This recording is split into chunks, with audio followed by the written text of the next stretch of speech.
Hey there, Stephen. How are you doing today? I am blessed and glad to be here. Awesome. Well, I just want to pass it off to you. So we're going to talk about emotional beliefs and if they lead us to Yeah. connecting or disconnecting. So I saw this book on beliefs and I go, oh, good, I want to learn about beliefs. And it was about religion and politics and Oh, all the other stuff. It was like, that was a waste of money. But there's so few books on beliefs and what do you believe in? And after I read the book, I thought, we've got thousands of beliefs about everything, you know? So this is about men and emotions and connecting.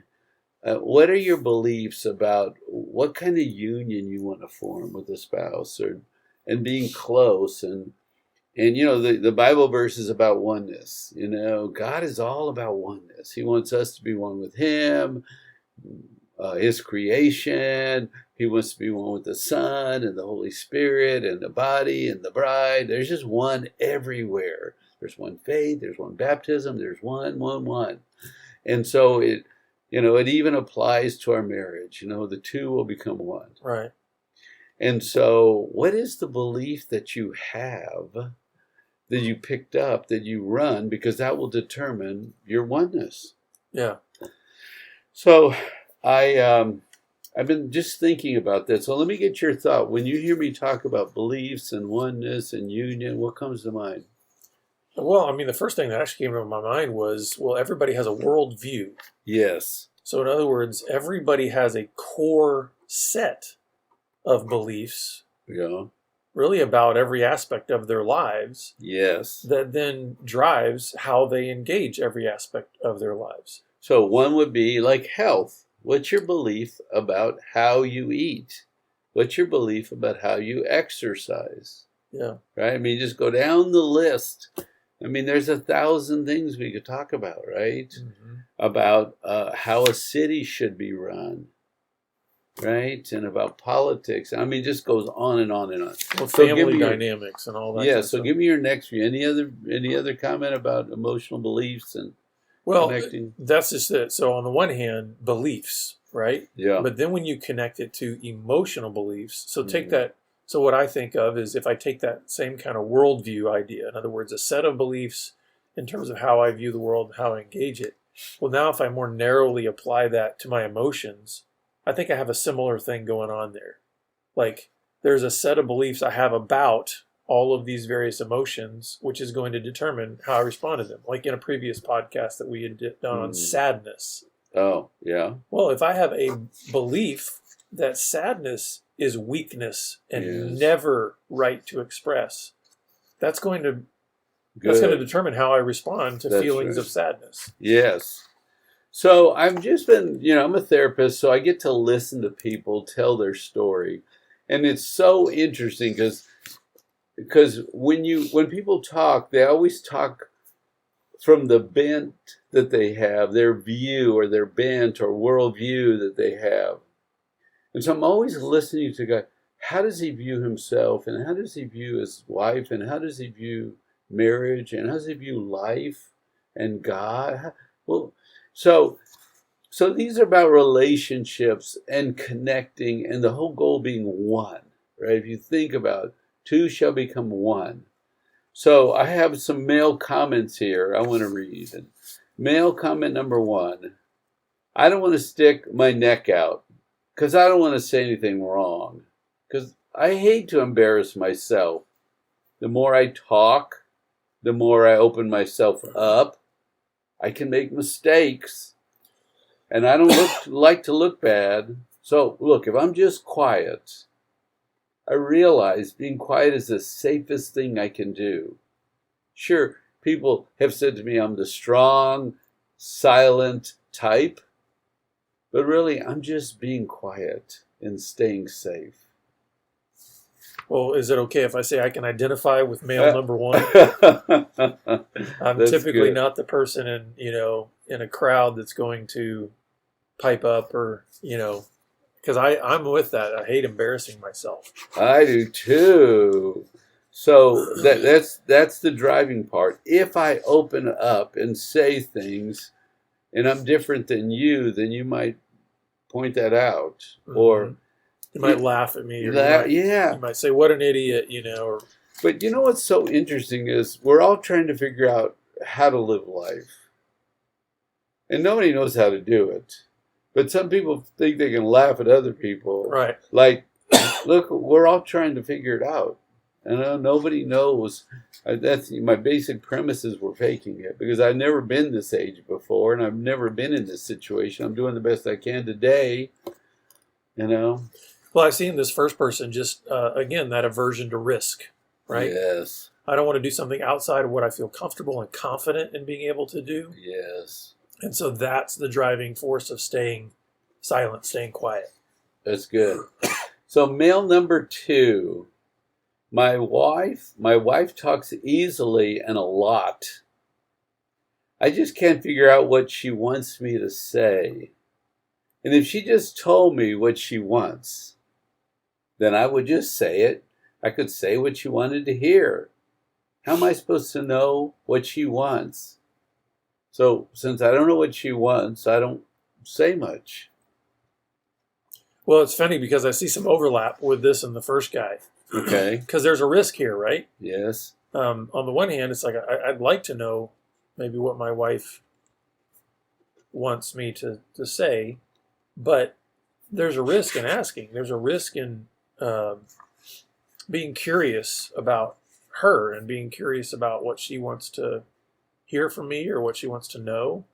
But let me tell you where this guy, I got this call one day, and I was talking to this guy, and his wife had said, "You better go in there and talk to somebody." We were just having a phone call, and he kept saying, "Well, what do you want me to say?" I said, "What's going on?" He goes, "Well, what do you want me to say?"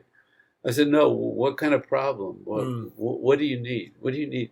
I mean, this guy was so far inside himself hiding that he wanted to tell me what I wanted to hear.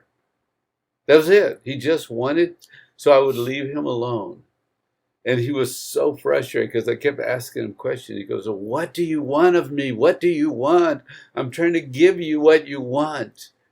Well, and as you're saying that, I'm thinking this is a person that has just ignored. They're not self-aware. Yes. There's not any kind of self-knowing going on there because obviously whatever is inside of him has been so deeply buried. Yes, exactly. And it's all driven by fear. Yeah. So he's afraid, right? He's afraid to come out. He's afraid to, if I can give you what you want. And see, think about a wife being married to this guy. He wants to tell her what she wants to hear. Mm. That's all he wants to tell her. I want to tell you what you want to hear so you can be happy. So what do you want me to say? What do you want me to say? Tell me what you want so I can say it so you can be happy. And the frustrating thing with that on both sides is that there's no intimacy. There's no knowing of one another. No, that's right. It's all weighted to one side. In other words, it's like, okay, his wife talks a lot. So you know what? He probably has a lot of knowledge about her. Because if she's talking, she's telling something about who she is. That's right. And so, but it's all lopsided to her because all he's saying is, well, you just tell me what you want to hear. So he's not investing himself. There's not a dialogue going on. No, right. Exactly. So how difficult, the point of these conversations are, how difficult is it going to be to have a relationship with a guy that has this belief system? I'll give everybody what they want. I'll make them happy, and maybe they'll keep me around. Yeah. Well, I think what tends to happen here is eventually people just get so frustrated they throw their hands up with this kind of a person because they're like, you're not living as a person because there's no self-disclosure. Right. It's kind of like you're, I don't know, just going through the motions. But we can't find you. Right. Right. Yeah, Where are exactly. you? I want to know you. And it takes two to have a relationship, right? Mm-hmm. And so let's go back to the first guy who didn't want to stick his neck out and say much because he might embarrass himself. And he's the strong, silent type. How good is he in a relationship? Well, not very good. Similar kind of thing. It's like talking is absolutely necessary to building a relationship. That's right. To learning and to growing, right? So if you're afraid to talk, because it doesn't matter if you go to work and you tell the boss everything the boss wants to hear and they don't know you emotionally. That doesn't matter. Do your job, tell them what they want to hear, and go home, right? Or be the silent employee that doesn't say much. Okay, that's fine. But this doesn't work. These beliefs don't work well in marriage. They don't work well for oneness and union. Right. Right? Okay. So guy number 3 is I'm quiet. I've always been quiet. Growing up, no one wanted to hear what I had to say. I think being quiet is very kind. Why don't you look at it this way? I let my wife do all the talking. She gets all the talking space between the two of us. She gets her half and my half. Yes, I'm present and I listen most of the time. I end up trying to say something, but I let her talk a lot more because I just don't like to say much. Isn't that kind? She could have my talk time and her own talk time. So the difference between this guy and the first guy is because both of these are saying they're quiet, right? Yeah. But the first guy is saying the belief system is I'm afraid of taking a risk.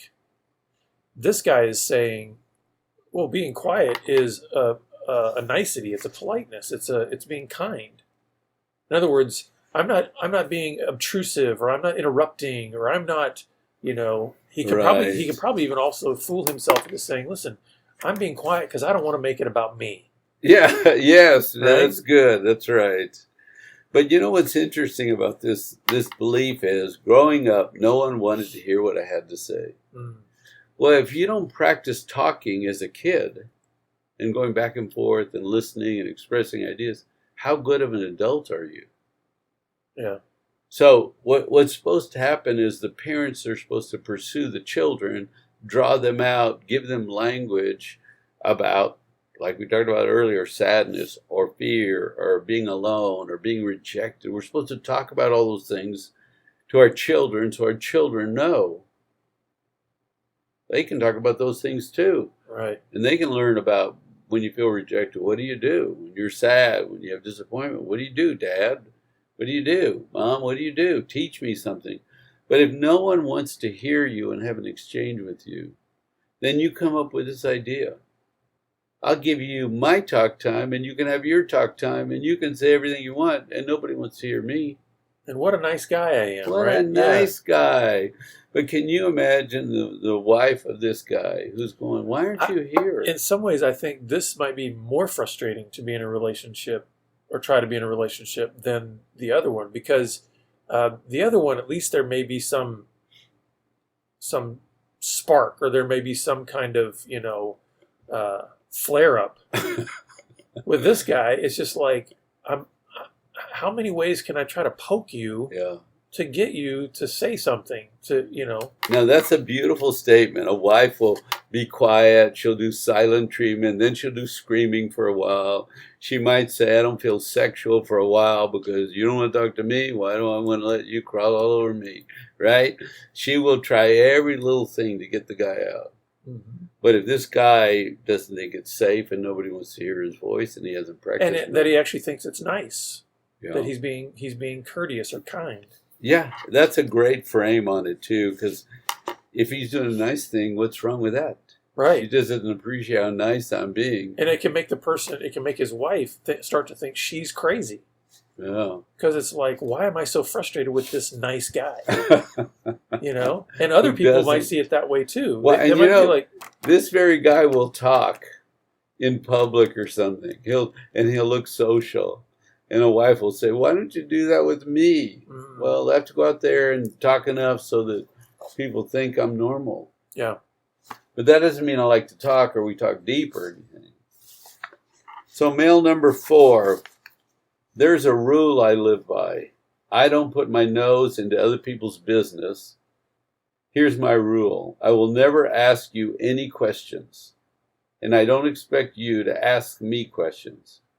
You tell me what you want me to know. I'll listen. And I'll talk when I have something to say. I never want to appear nosy or like I'm prying into your life. Yeah. So So think about this. Think about if you're with a person that never asks you any questions, right? You get to volunteer what you want, but they never ask you a question about it. Is that odd? That is odd. I think it's odd because, and I think it's somebody that, to be quite honest with you, I would struggle to be around Yeah. because I'm like, why are we here? Yeah. You know, if you have no curiosity whatsoever about my life, and I'm the only one asking you questions or whatever, it's like, well, it's lopsided again. The other thing about this too is I think here is a person that it's almost like their belief system is conversation is a utility. Oh, okay. In other words, it has to be a means to some kind of end. Yeah. There has to be a specific utilitarian purpose to why we would actually be talking. Yeah. And so it's almost like, Stephen, listen, talking to you is merely functional. If it doesn't produce some kind of tangible effect or something, I don't have anything to say to you. So this is not, the belief system here, I think, is saying talking is not about knowing a person on a deep level. That's right. Yeah. I don't need to know you deeply. Right. Right. That's implied. Because if I ask you any question, you'll think I'm being nosy. And I want to stay on my side of the line, and I never want to appear to be nosy or poking into your business. So anything you send over to me, I'll listen to. And then I'll send a little volley over to you periodically. And that's how a relationship goes. Mm-hmm. But what's wrong with that is like when we were off air a minute ago, you asked me, how are things going with your family? Well, you remembered I told you a story, then you asked about the story, and then I get to tell you new information, Mm-hmm. right? And so the dialogue deepens the more we go back and forth. But if you say something and you have a friend that's sick, and I ever asked, how's your sick friend? Or you lost your favorite, you left your wallet. And I say, hey, what happened to your wallet? I never ask you. You just tell me. And I never ask you anything. It's just weird. It is weird. And it's almost kind of cold because it's, I don't know, you can't, I always feel like, the way God designed us to have relationship with one another, not just in our marriages, but just as human beings, is it's meant to keep growing. Yes. Like there's not I think sometimes maybe a person like this is saying there's a limit to what can be known. And so therefore, hey, let's not get ahead of ourselves here. I don't want to be nosy. I don't want to get into your business to where, because there's only so much I can know about you anyway. And it's not seeing the dynamic aspect of the ongoing growth that can happen in a relationship. And it's this whole idea of don't ask me and I won't ask you. There's some rule here I live by. It says that I don't ask you questions about your life. Well, if you care about anybody, you ask them questions. Did you get home? Or you left late last night? Did you make it home? I mean, that's a question, right? Yeah. And so you can see that the dilemma with these beliefs is they hinder oneness, right? Why are we having this talk? Because we're all supposed to be moving to greater oneness. Isn't that love? And then you just tell me a minute ago, what is the greatest commandment? To love one another, to be concerned, compassionate, caring to one another. Yeah. So mail number 5. I used to try to end all conversations really quickly. If my wife had a problem, I fixed it. If she was struggling, I had a solution. I hate hearing pain, stress, and struggle. I fix as quickly as I can. Fixing is what I do. And I'm good at it. Ever since I was a child, I tried to help fix family problems. Mom struggled, I tried to do things to ease her pain. If Dad was angry, I put things in order to lower his stress. Fixing is what I do. Fixing is who I am. Well, I have to at least commend this guy for his honesty, right? I hate hearing pain, stress, and struggle. It's like, well, that's honest. But this, I see a lot of, we talk about sometimes the role that people adopt. And man, this is the pleaser or the helper, or, this is the person that's saying, I don't want there to be any chaos or any confusion or frustration in not only my life, but any life around me. So in that so I sense, fix frustration, right? yeah. And so I think the belief here is the idea, one, that pain, stress, and struggle are inherently problems to be solved. Oh, that's good. And that's Because not that's necessarily wrong. true. That's wrong, Yeah. right? You're not going to fix somebody's pain or make all their struggles go away. Or So there's this idea that Yeah. this person is saying, at the core of my being, I have to make sure nobody's in pain, there's no struggle, there's no stress. yeah. Which the irony is that only produces pain, struggle, and stress in that person's life. No, say that again. What? So if I say, man, at the core of my being, I got to make sure you don't have any pain, stress, or struggle. Yes. What am I inviting into my life? Pain, stress, and struggle. Because all of my efforts to try to solve all your pain, to fix all your struggles, to fix all your struggles, that's only creating pain and stress and struggle in my life. Right. So it's sort of it's a double-edged sword But here. you can almost hear the child in here. Uh-huh. I help my mom. I help my dad. I help people. I'm a helper. You said that earlier. That's good. I'm a helper. And it's funny because it says fixing is who I am. And I thought that's a role statement right there. Right. I have to fix a problem. You have a problem, I have to fix it. If I don't fix it, I'm no good. Mm. And then I thought fixing is what I do. That's a behavior. It's like, oh, I got to fix. And so I'm always listening so I can fix. I mean, I don't really care that much about your problem. I'm focused on fixing. Hey, give me a little piece. I'll fix it. What else you got? I'll fix it. What kind of relationship does this guy have with a wife? Yeah. Who's dealing with life? And what I see this too is it's also creating, and this is, I think, a value that even as a culture we have elevated far beyond its appropriate place, and that is, the ultimate goal is happiness. Like everybody's got to be happy. Mm. And so therefore, everything this person is doing in their life is ensuring that everybody is happy. Oh, make everyone You happy. know? Yeah. And again, that's one of those exercises in futility because, happiness is part of life, but so is pain and loss and struggle and challenges. All of those kind of things are part of it too. Good. Okay. The last guy is this guy. I use Bible verses for everything. Someone feeling down, I offer a verse of encouragement. Someone sick, I quote a verse on healing. Someone tired, there is a verse to lift the spirit. I quote verses to children, teens, and adults. I always have a verse. When I hear pain, I quickly find a verse. Recently, I've seen that I'm poor at making relationship connections. People listen to me and are polite, but people really enjoy spending time and talking to my wife, but not me. Why are you laughing? Because I've known plenty of these guys, and sometimes I have been this guy.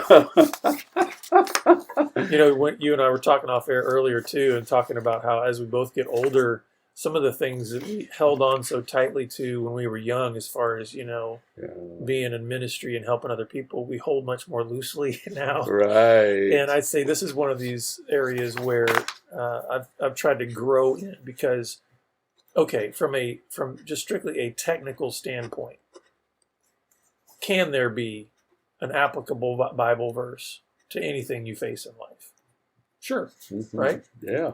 Should it always be quoted every single time that somebody? So there's a wisdom issue here. There's a timing issue. Yes. There's a way to present that. One of the things that I think about with this guy is I think, okay, think about the life of Jesus. He not only knew the word, he was the word. Mm. And yet the way he engaged people, it wasn't like he was carrying around the Torah and like every single situation. Now, were there not times where it was like, boom, he brought something out because it needed to be specifically dealt with? But so many times, especially in dealing with people who, when he lists some of these things, somebody feeling down or sick or tired, Jesus encountered all of those people. And you know what? Rather than bringing a verse, he brought himself. Mm. And sometimes I think this is what this guy needs to hear because he has believed. Right. And in some ways, I think he has created a buffer like between him and a relationship with other people, and the buffer is the Bible. So in other words, you can't actually get to me because I've got this big Bible in between us. Yes, yes. And it sounds super spiritual. But the reality is guys are going, I want to go talk to your wife because she brings herself. Yes. She brings herself to the that's relationship. Good. He said, they treat me politely. Yeah.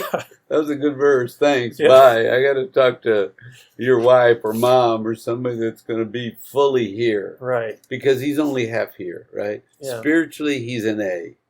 Relationally, he's a D minus. Mm-hmm. Right? And so, and you can't you hear how his emotional self is somewhere else, but his spiritual self's always to the front, always ready. I would say this is one of these guys, and you know what, we see I'd say we see a fair number of these guys in our ministry, and we talk about them all the time as these are the super spiritual guys.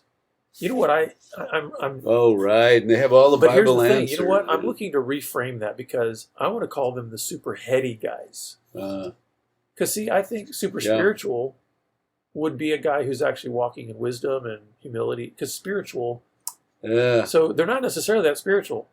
They're real heady. Yeah. In other words, they live all from the information in their head. Yeah. But then you start trying to dive in and say how you feel or how do you what's going on deep, and it's like, I got a verse for that. That's good. So I'll wrap up by saying, look, making relationship connections is not easy. It's difficult. You got to work on it. Let's see, you gave us a lifetime to work on it. Oh, yeah, that's good. But looking at your belief system and thinking about how you think, how do you think? How do I approach this thing? Some people say, if you were the fly on the wall looking at yourself, or Fallon says, if you were in the balcony watching yourself perform, what would you learn? What could you pick up about your own beliefs? Mm-hmm. So the whole idea is to have an open heart that wants to change and grow, to recognize oneness is really what we're made for. It's the power place to be. We're at the core of the essential. When we learn oneness with God and spouse and others, we're right where we need to be. So you want to check your belief system. We got trained as children. We still run that program in adulthood. And so shifting it might be helpful. And I want to close by leaving you guys especially with a resource that I invite you to bring into your marriage. It was actually written by this guy next to me. It's his 40 Days to Oneness devotional. And the reason I think that would be a great fit for coming out of this podcast is because it really is all about helping men who struggle to connect emotionally with their wife to actually do that well. And so there's 40 days of devotions in there that help you kind of tap into how do I go to the deeper level. And it would apply to every single one of these sort of types of men that we've Absolutely. Thank you for reminding me of that. And if you're a wife and you want to do a devotional with your husband, there's Bible verses, and you can say, I want to do this 40-day devotional. Yeah, we might have to appeal to the wives because they'll go buy the book. The guys will just be like, I don't know if I want to do that either. It's true. No, I think that's right. It's a great tool for a wife to say, on date night, let's do day one. Or Friday night, let's set this time. Or let's do this, our devotional. There's 40 days, and if it takes you 80 days or 120 days, who cares? Yeah. We're moving. We got a workbook. We got a product. It's to help the guy that doesn't share. He's kind of private inside. Come out. Yeah. Well, we'll put all that information in the show notes, but we've been glad that you've been with us, and we look forward to seeing you back here again next time on the program. God bless. Take care. Thank you.